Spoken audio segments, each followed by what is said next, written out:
Hi అండి. ఈరోజు మీకోసం ఒక కథ. ఏంటి లక్ష్మి, దుబాయ్ నుంచి మీ ఆయన ఎప్పుడు వస్తారంట? పక్కింటి సరిత అడిగింది. వచ్చే నెలలో సరితక్క బదులు చెప్పాను.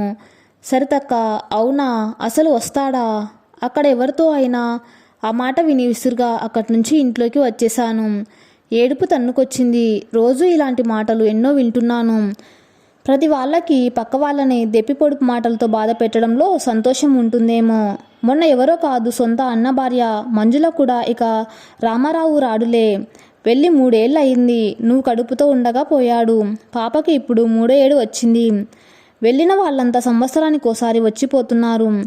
వెళ్ళాక డబ్బులు పంపిస్తున్నారు. 6 నెలల నుండి డబ్బులు కూడా పంపించట్లేదు. ఆఖరికి నిన్ను కూలి పనులు పంపిస్తున్నాడు. దానికి నేను అక్కడ ఉద్యోగం ఏదో ఇబ్బంది అయ్యిందంట, వేరే ఏం లేదు అని సంభాషణ సాగదీయకుండా వచ్చేశాను.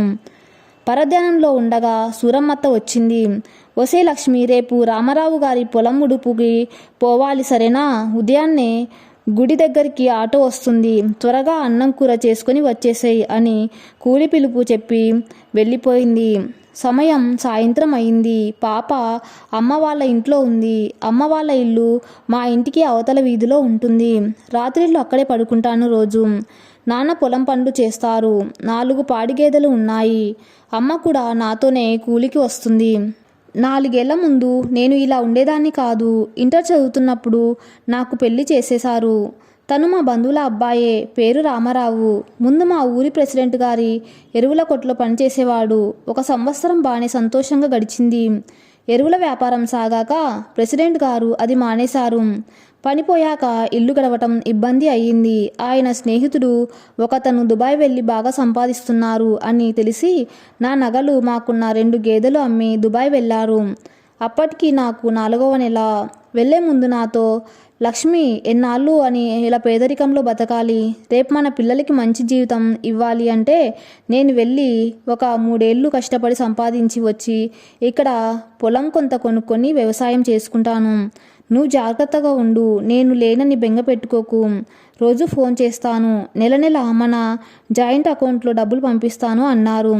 ఆయన మాతో లేకున్నా మానసికంగా నేను ఆయనతోనే ఉన్నాను. పాప పుట్టగా తనే నా లోకం అయ్యింది. ఆయన రోజు సాయంత్రం చేసేవారు. ఫోన్లో అన్నీ మాట్లాడుకుంటాం. పాప ముద్దు ముద్దు మాటలు వింటూ ఆయన చాలా సంతోషపడతారు. అమ్మ వాళ్ళ ఇంట్లో పడుకున్నప్పటికీ మా ఇంట్లో వంట చేసుకోవటం, తినడం చేసేదాన్ని. అమ్మ, ఎందుకే, ఒక్కదానివే కదా, ఇక్కడ తినమన్నా తినేదాన్ని కాదు. రేపు ఎప్పుడైనా మాట వస్తే మా ఇంట్లో తిన్నారు అనుకోకూడదని. పాప మా అమ్మకి బాగా అలవాటైంది. ఒంటరిగా ఉంటే ఊర్లో చెడు చూపులన్నీ నా వైపే ఉండేవి.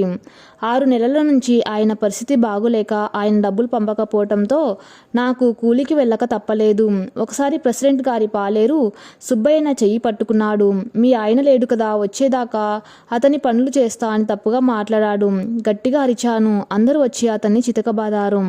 ఉడుపుకి, వేరుశెనగ పీకడానికి, మొక్కజొన్న విరవడానికి, ఇలా ఏ పనికి వెళ్ళినా చేను యజమానులు తప్పుగా ప్రవర్తించేవారు. అందరూ అవకాశం కోసం గుంటనక్కల్లా చూసేవారు.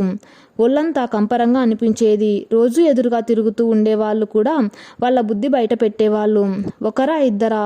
ఆయనతో ఒకరోజు ఫోన్లో, ఊర్లో అందరూ మీ గురించి తప్పుగా మాట్లాడుతున్నారు, మీరు ఇంకా రారని, అక్కడే ఎవరినో చూసుకున్నారు అని, అక్కడ అందరూ నాతో తప్పుగా ప్రవర్తిస్తున్నారు.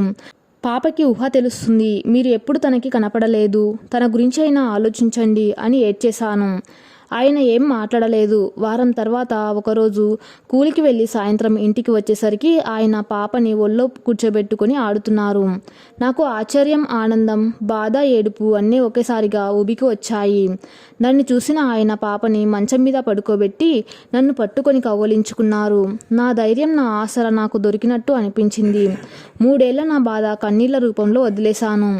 కుర్చీలో కూర్చొని, మీరు వస్తారనుకోలేదు అన్నాను. దానికి ఆయన, లక్ష్మి, సంపాదన ముఖ్యమే కాదనను, అదే వ్యసనం కాకూడదు.